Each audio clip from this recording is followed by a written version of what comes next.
نحمد ونصلی علی رسول الکریم اما بعد اعوذ باللہ من الشیطان الرجیم بسم اللہ الرحمن الرحیم یا ایہا المزمل قم اللیل الا قلیلا نصفہ او انقص منہ قلیلا او زد علیہ ورتل القرآن ترتیلا انا سنلقی علیک قولا ثقیلا انا ناشئۃ اللیل ہی اشد وطئا واقوم قیلا ان لک فی النہار سبحا طویلا واذکر اسم ربک وتبتل الیہ تبتیلا رب المشرق والمغرب لا الہ الا هو فاتخذہ وکیلا۔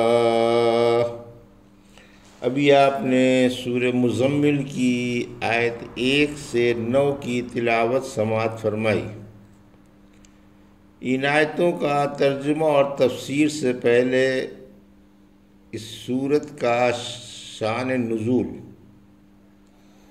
بترتیب مصحف یہ 73ویں اور بترتیب نزول تیسری سورہ ہے اور مکی ہے۔ اس میں 20 آیتیں اور 2 رکوع۔ ایک دفعہ قریشی دار الندوہ یعنی مجلس شورا میں جمع ہوئے اور یہ تجویز ہوئی کہ محمد صلی اللہ علیہ وسلم کا کوئی ایسا لقب تجویز کیا جائے جس پر سب کا اتفاق ہوتا کہ باہر والے ایک ہی لقب سن کر مکے سے واپس ہوں۔ آخر کسی نے کاہن، کسی نے دیوانہ اور کسی نے جادوگر کی رائے پیش کی، لیکن دوسروں نے یہ کہہ کر کہ نہ وہ کاہن ہے، نہ دیوانہ ہے اور نہ جادوگر، ہر ایک کی رائے ٹھکرا دی اور کسی لقب پر اتفاق کے بغیر مجلس برخاست ہو گئی۔ جب آپ کو خبر لگی تو اس سے آپ کو صدمہ ہوا اور کمبل اوڑھ کر منہ لپیٹ کر لیٹ گئے۔ پھر یہ آیت نازل ہوئی۔ بسم اللہ الرحمن الرحیم۔ یا ایہا المزمل، آیت 1۔ قم اللیل الا قلیلا، آیت 2۔ نصفہ او انقص منہ قلیلا، آیت 3۔ او زدہ علیہ ورتل القرآن ترتیلا، آیت 4۔ انا سنلقی علیک قولا ثقیلا، آیت 5۔ انا ناشئۃ اللیل ہی اشد وطئا واقوم قیلا، آیت 6۔ ان لک فی النہار سبحا طویلا، آیت 7۔ واذکر اسم ربک وتبتل الیہ تبتیلا، آیت 8۔ رب المشرق والمغرب لا الہ الا هو فاتخذہ وکیلا، آیت 9۔ ترجمہ۔ میں اللہ کے نام سے شروع کرتا ہوں جو بڑا مہربان و شفیق ہے۔ اے کمبل اوڑھنے والے، رات کو تھوڑی سی رات ہی میں اٹھ کر تہجد پڑھ، خواہ آدھی رات قیام کر یا اس سے کچھ کم یا زیادہ، اور قرآن ٹھہر ٹھہر کر پڑھ، یقیناً ہم تجھ پر ایک بھاری بات ڈالنے والے ہیں۔ یاد رکھ، رات کا اٹھنا نفس کو خوب پامال کر دیتا ہے اور بات بھی درست بنا دیتا ہے۔ بلا شبہ دن میں تیرے لیے لمبے لمبے نوافل ہیں۔ تو اپنے رب کے نام کا ذکر کرتا رہے اور دنیا سے کٹ کر اسی کی طرف متوجہ ہو جا جو مشرق و مغرب کا رب ہے اور جس کے سوا کوئی دوسرا حقدار عبادت نہیں، لہذا اسی کو کارساز بنا۔ یہ تھا ترجمہ سورہ مزمل کی آیت 1 سے 9 کا تفسیر۔ آیت 1 سے 4، تہجد کا حکم۔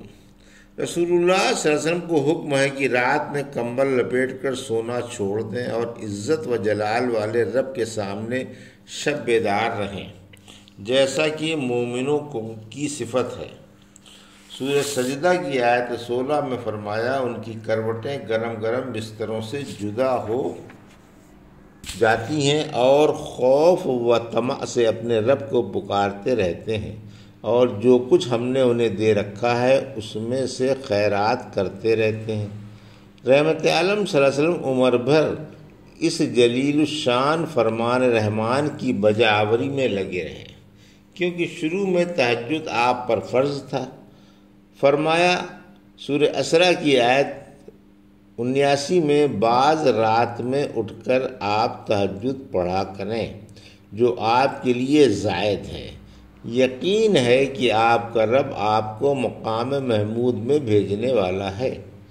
اس آیت میں رات کے قیام کی مقدار بیان کی ہے کہ آپ آدھی یا آدھی سے زیادہ یا آدھی سے کم رات میں تہجد پڑھا کریں۔ تلاوت قرآن کا طریقہ۔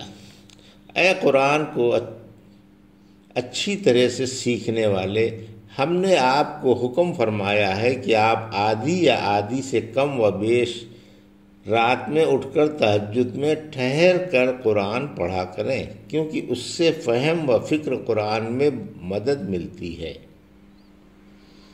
رسول اللہ صلی اللہ علیہ وسلم اسی طرح قرآن پڑھا کرتے تھے۔ صدیقہ رضی اللہ تعالیٰ کہتی ہیں، آپ اس قدر ٹھہر ٹھہر کر سورت پڑھا کرتے تھے کہ وہ لمبی سے لمبی معلوم ہوتی تھی۔ انس رضی اللہ تعالیٰ سے آپ کی تلاوت کا حال پوچھا گیا، فرمایا کھینچ کھینچ کر مد کے ساتھ پڑھا کرتے تھے، پھر آپ نے بسم اللہ پڑھی، بسم اللہ کو کھینچا، رحمان کو کھینچا اور رحیم کو کھینچا۔ ام سلمہ رضی اللہ عنہ سے پوچھا گیا تو فرمایا کہ آپ ہر آیت پر پورا وقف فرماتے تھے۔ آیت 5، عظمت قرآن۔ بھاری قول یعنی عمل میں بھاری یا اترتے وقت عظمت میں بھاری، جیسا کہ زید بن ثابت کا بیان ہے کہ رسول اللہ صلی اللہ علیہ وسلم کی ران میری ران پر تھی کہ اچانک وحی آ گئی، اتنا بغض محسوس ہوا کہ ران کے ٹوٹ جانے کا ڈر پیدا ہو گیا۔ کیفیت وحی۔ ابن عمر نے رسول اللہ صلی اللہ علیہ وسلم سے پوچھا کہ آپ کو وحی کا احساس بھی ہوتا ہے؟ فرمایا جب میں زنجیر کی جھنکار کی سی آواز سنتا ہوں تو اس وقت چپ ہو جاتا ہوں۔ جب بھی وحی اتری ہے میں نے یہی خیال کیا کہ کہیں میری روح پرواز نہ کر جائے۔ حارث بن حشام نے رسول اللہ صلی اللہ علیہ وسلم سے پوچھا کہ آپ کے پاس وحی آنے کی کیا کیفیت ہے؟ فرمایا وحی کبھی تو گھنٹی کی آواز کی طرح ہوتی ہے جو مجھے بہت سخت محسوس ہوتی ہے، پھر جب وہ ختم ہو جاتی ہے تو ساری وحی جوں کی توں مجھے یاد ہو جاتی ہے، اور کبھی فرشتہ انسانی صورت میں آ کر مجھ سے بات کرتا ہے اور جو کچھ وہ کہتا ہے اسے میں یاد کر لیتا ہوں۔ عائشہ رضی اللہ تعالیٰ کہتی ہیں، میں نے نزول وحی کے وقت سخت جاڑے میں آپ کو دیکھا کہ جب وحی ختم ہوتی تو آپ کی پیشانی سے اس طرح پسینے کے قطرے ٹپکتے تھے جیسے کسی نے فسد کھول دی ہو۔ عائشہ رضی اللہ عنہا کہتی ہیں، کبھی سواری پر بھی وحی اتر آتی تو اس کے بوجھ سے سواری جھک جاتی۔ آیت 6، شب بیداری کی خوبیاں۔ ساری رات کو یا عشاء کے بعد والی رات کو یا رات کی ہر ساعت کو ناشہ کہا جاتا ہے، کیونکہ ہر ساعت میں اللہ والے تہجد کے لیے اٹھ سکتے ہیں۔ رات کے قیام سے دل اور زبان میں کمال موافقت اور تلاوت میں کمال یکسوئی پیدا ہوتی ہے، دل زیادہ تر حاضر ہی رہتا ہے اور فہم قرآن کے در کھل جاتے ہیں۔ دن میں قیام میں یہ خوبیاں نہیں، لوگ آتے جاتے ہیں، شور غل رہتا ہے اور فکر معاش بھی ہوتا ہے۔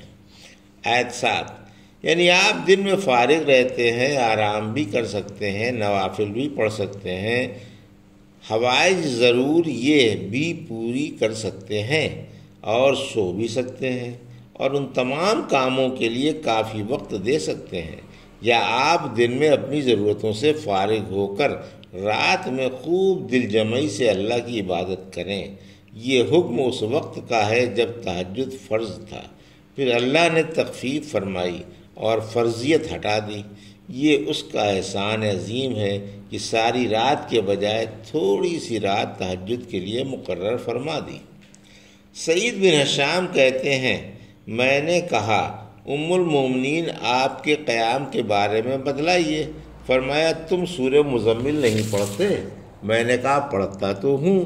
فرمایا اللہ نے اس سورت کے اول میں قیام شب فرض فرمایا تھا، چنانچہ آپ اور آپ کے صحابہ سال بھر تک شب بیدار رہے، اتنے لمبے لمبے قیام کیا کرتے تھے کہ ورم آ کر ان کے پیر پھٹ جایا کرتے تھے۔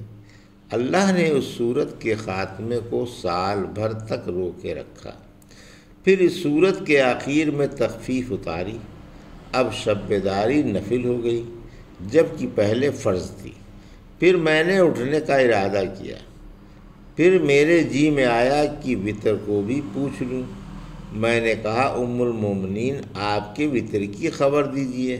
فرمایا ہم مسواک اور وضو کا پانی تیار رکھا کرتے تھے، پھر جب اللہ کو منظور ہوتا آپ رات میں اٹھ کھڑے ہوتے، پہلے مسواک کرتے، پھر وضو کر کے 8 رکعت نماز پڑھتے، ان میں نہ بیٹھتے، البتہ 8ویں رکعت میں تشہد کے لیے بیٹھتے، ذکر اللہ فرماتے، دعائیں مانگتے، پھر سلام پھیرے بغیر 9ویں رکعت کے لیے اٹھ جاتے، پھر بیٹھتے، ذکر اللہ کرتے، دعائیں مانگتے اور زور سے سلام پھیرتے تاکہ ہم سونے والے بھی سن لیں، پھر بیٹھے بیٹھے 2 رکعت نماز پڑھتے۔